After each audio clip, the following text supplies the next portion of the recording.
Olá pessoal, vamos começar então mais uma aula, mais uma videoaula, e dessa vez vamos analisar o texto da Lúcia Santaella, os espaços líquidos da cibermídia.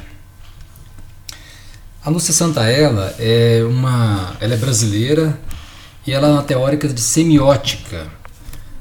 A formação dela é teoria literária, ciências da comunicação, e nas ciências da comunicação ela trabalha com semiótica, que é uma área da comunicação na qual tudo é signo, tudo tem significado, tudo comunica para a semiótica.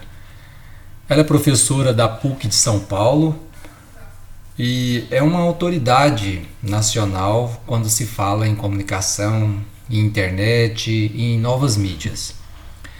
Antes de começar, eu queria que vocês assistissem, dá um lembretezinho, lá na Biblioteca Digital tem uma aula da própria Lúcia Santaella a respeito das mídias, uma perspectiva histórica sobre as várias mídias da humanidade.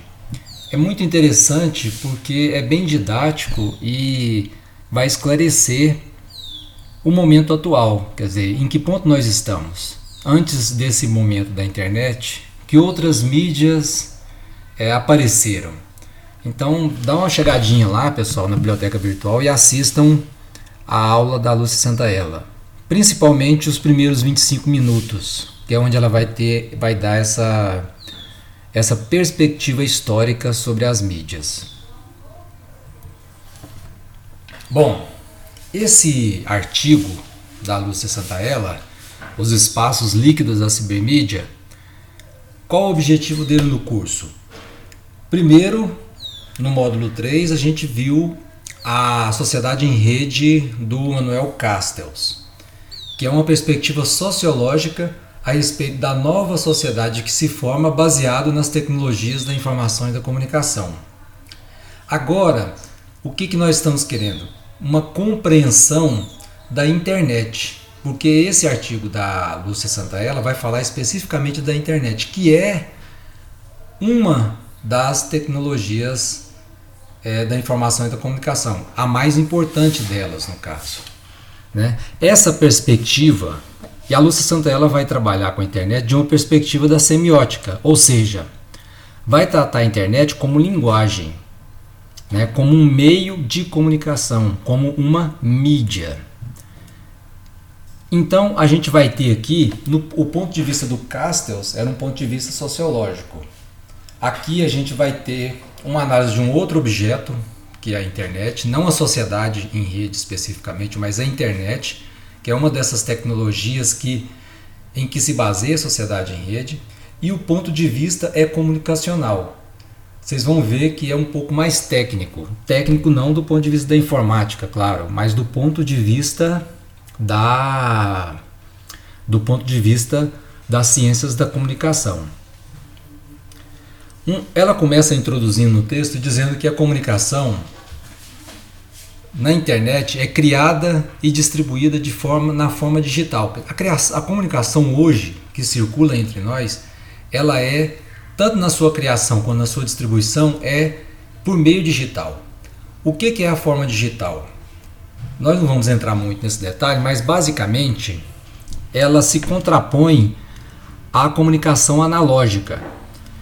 A forma digital é formada de sequências de 0 e 1s. É a linguagem binária do computador. Os computadores que nós utilizamos, o chip de uma forma geral, tudo que tem chip, utiliza a linguagem binária, formada por 0 e 1. Né? E essa linguagem binária, ela comporta texto, imagem, vídeo, áudio.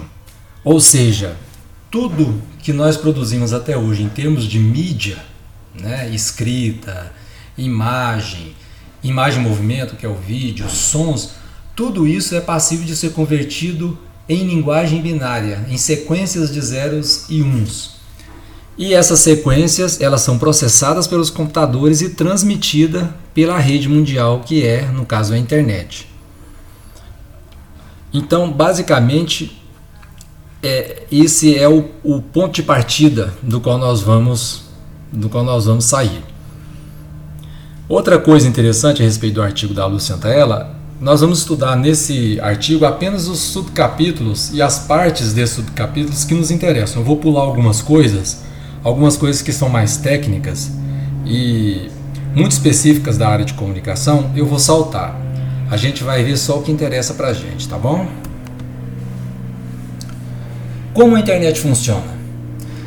É a pergunta que a Lúcia Santaella faz. Bom, ela é a junção de duas potências tecnológicas e vocês olham bem que essas potências são criadas no século XX. Uma delas é a informática.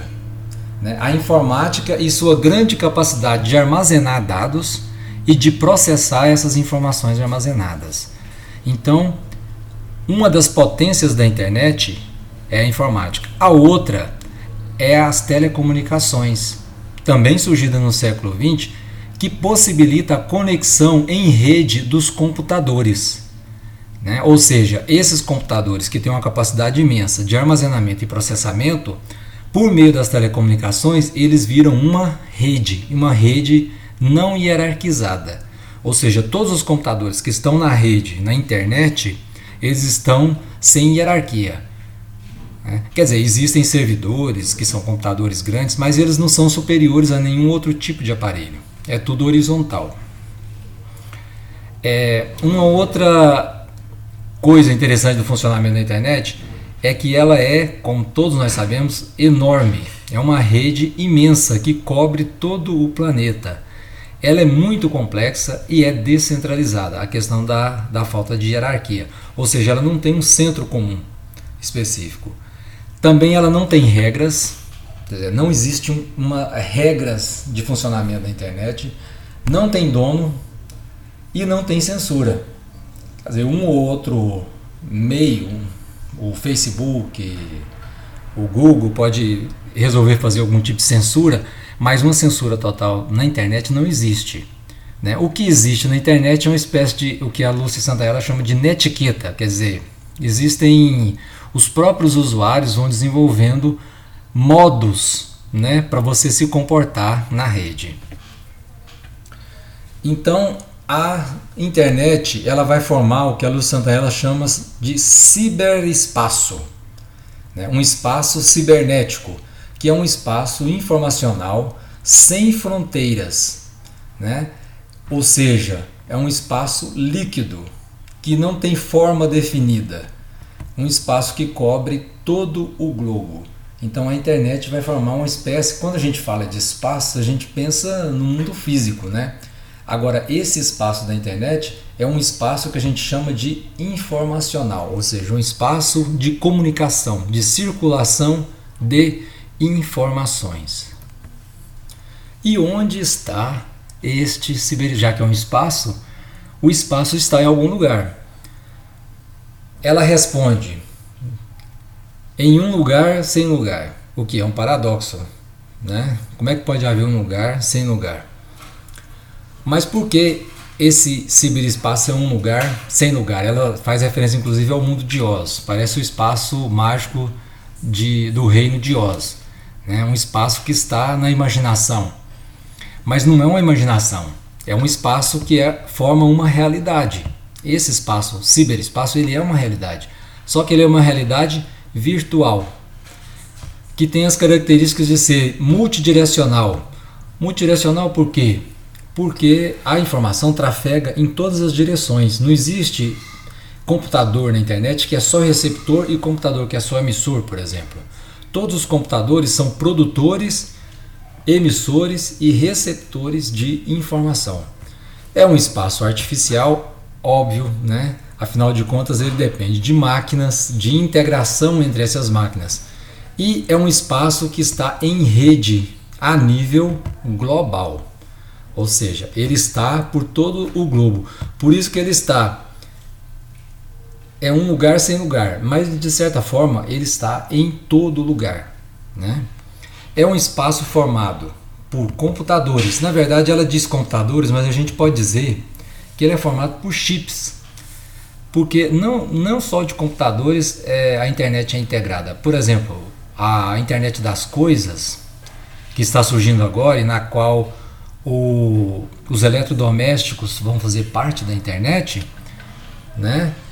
Como é que eles fazem parte da internet? Eles não são computadores, são eletrodomésticos que têm chips. O celular, por exemplo, não é um computador, né, como a gente imagina. É um aparelho que tem chip. Então é uma rede de chips, né? E esses chips, eles são meios de geração e acesso, de geração de informação e de acesso a essas informações. Ou seja, eles são janelas desta realidade virtual. Ou seja, ela é uma realidade, é um espaço que você pode entrar nesse espaço. Você entra através de quê? Através dos aparelhos. Através dos aparelhos você vai entrar nessa realidade virtual. Uma realidade também que não é física. Ou seja, ela não existe como existe a sua sala. A sala de aula, a sua sala na sua casa, o seu quarto, né? E também não é representativa, necessariamente não representa o mundo físico. É uma realidade formada por dados, uma realidade informacional, ou seja, é uma realidade de pura circulação de informação. Mas ela é uma realidade, né? Ela existe objetivamente. Eu estava pensando, por exemplo, para a gente entender melhor como é que funciona essa realidade virtual, a gente pode dizer, ela não é tão novo assim, os homens produzirem realidades artificiais e virtuais.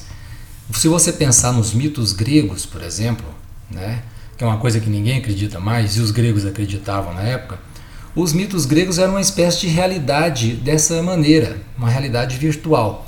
Não quer dizer que os deuses gregos existiam de fato, como eles imaginavam. Mas dentro da cabeça dos gregos existiam deuses, né? As pessoas nasciam na sociedade grega e já existiam deuses gregos. Não de fato deuses, mas dentro da cabeça existiam como histórias, como narrativas, como personagens. E formavam uma espécie de realidade paralela. A literatura também, né, um corpo literário de uma nação ou mesmo do Ocidente forma uma espécie de realidade virtual também. O cinema, né, o conjunto de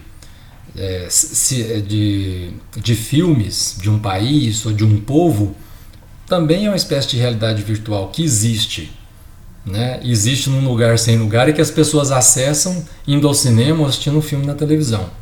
Então nós somos, quer dizer, essa não é bem a primeira realidade virtual que nós criamos.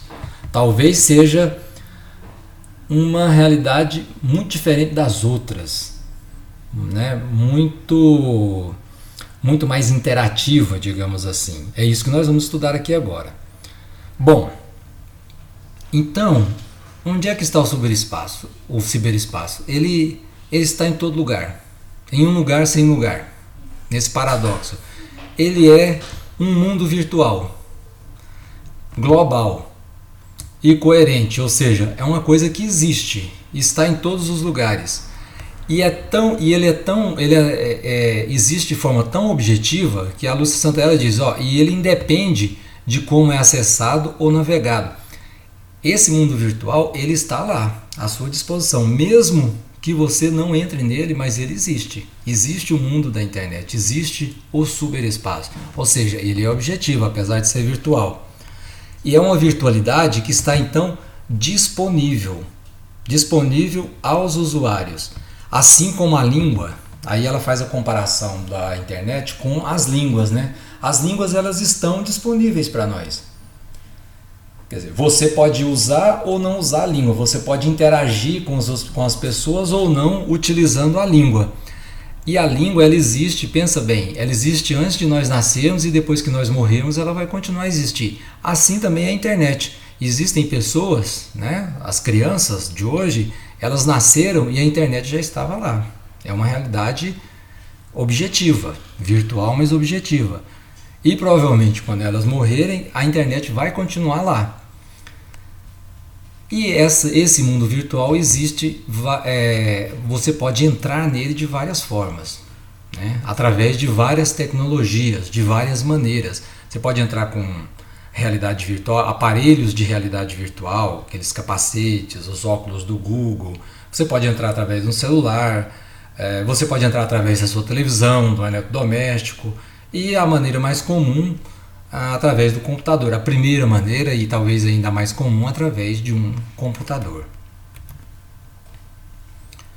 Aí vem a pergunta, o que é então? Ela perguntou onde está, e agora ela se pergunta, o que é isso? O que é esse ciberespaço da internet?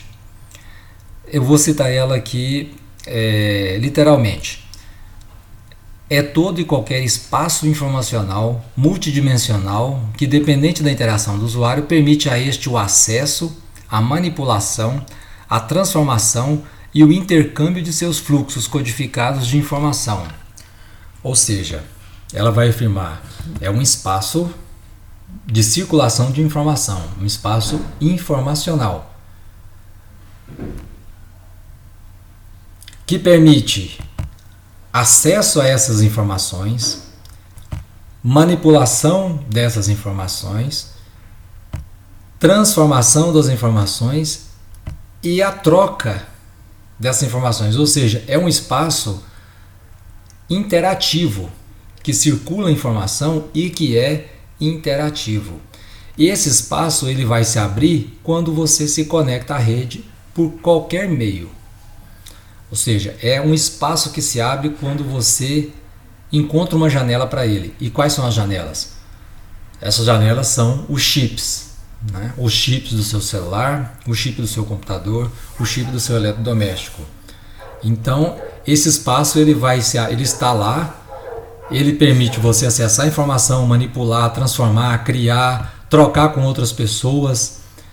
E ele se abre quando você liga um aparelho e se conecta na rede, qualquer que seja esse aparelho. Ou seja, ele é um mundo virtual da comunicação informática.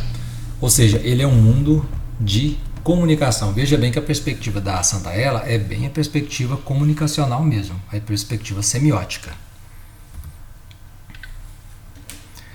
O interessante é que ela diz, essa parte que eu acho muito interessante, porque ela vai dizer que quando você entra no ciberespaço, quer dizer, nesse espaço da internet, é como se você fizesse uma imersão, ou seja, como você mergulhasse nesse espaço, mergulhasse nesse meio.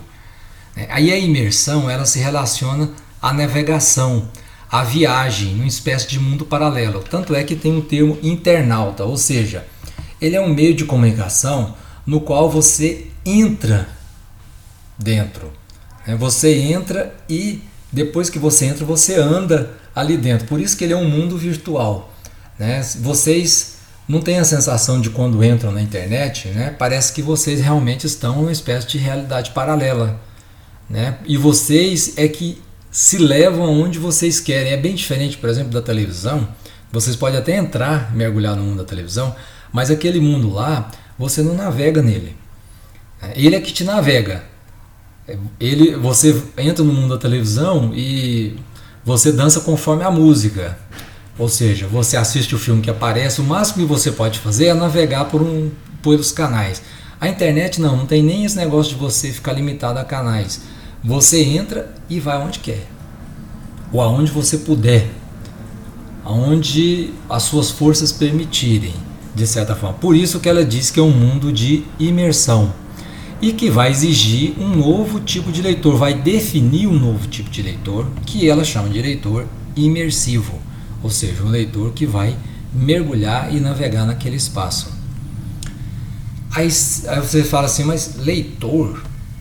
A internet, tudo bem, a gente lê na internet, mas não é só leitura. A gente joga na internet, nós assistimos filme, escutamos música, vemos imagens, mas a gente conversa com as pessoas, a gente não lê só na internet, a gente conversa usando a voz, conversa usando o texto, não é só um espaço de leitura.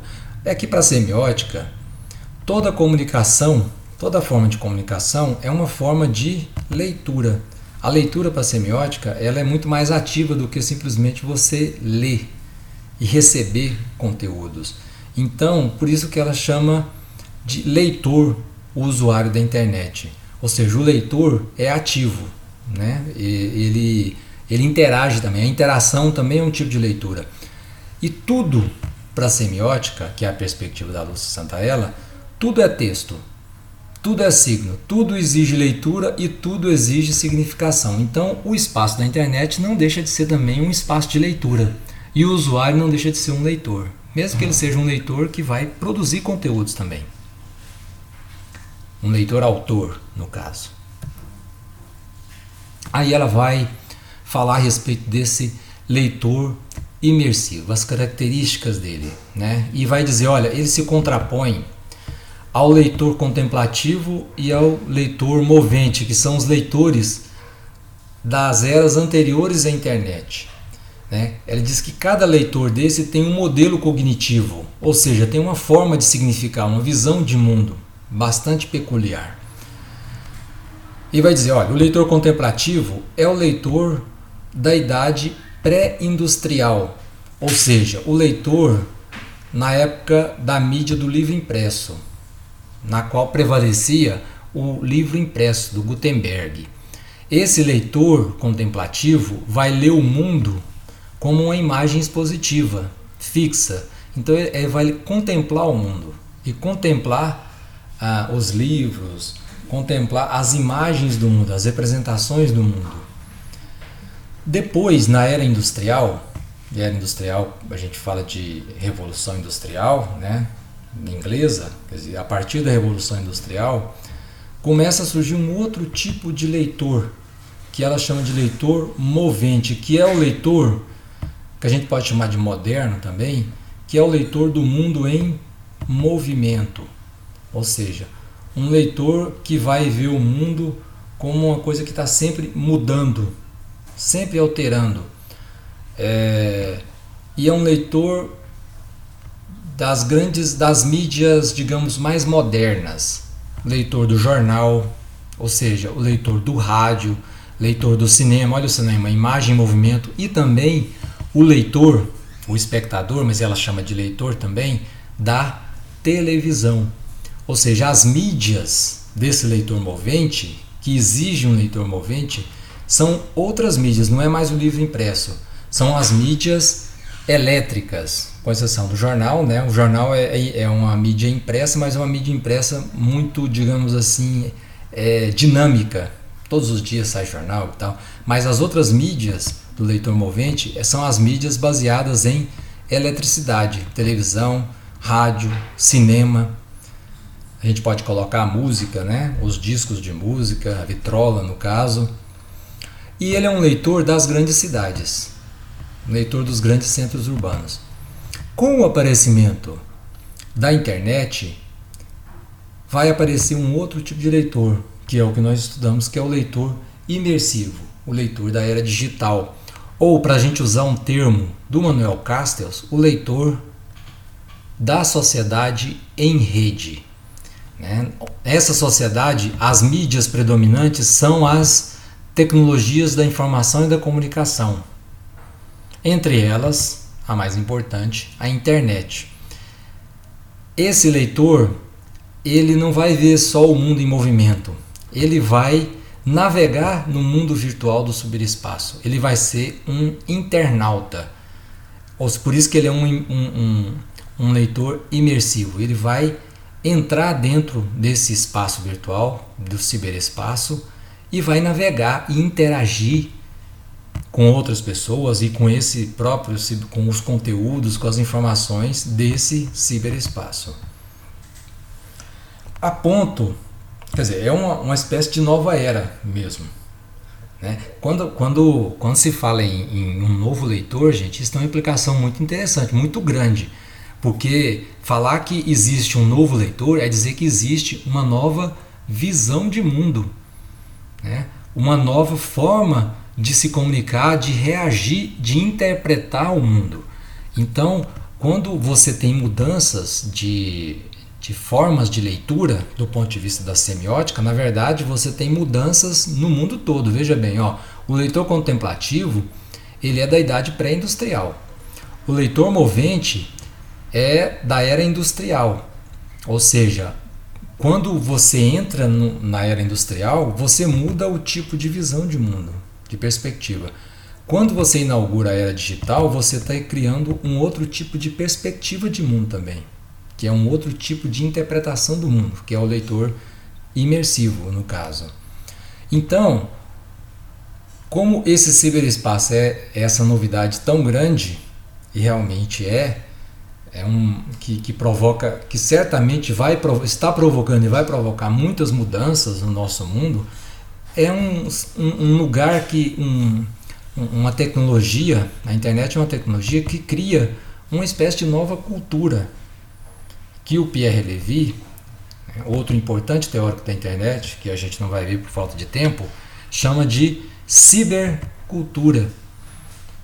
Você tem agora, está emergindo, está surgindo no mundo um outro tipo de visão de mundo, outro tipo de leitor, um outro tipo de sensibilidade, e que o Pierre Levy, um outro tipo de associação, de comunidades, de comportamentos, inclusive, que o Pierre Levy vai chamar de cibercultura. E essa cibercultura tem tudo a ver com as novas tecnologias da informação e comunicação. Ou seja, nós estamos numa nova era cultural, ou numa nova sociedade, numa nova disposição da sociedade, para a gente falar com o Castells, numa nova disposição da sociedade, que é a sociedade em rede.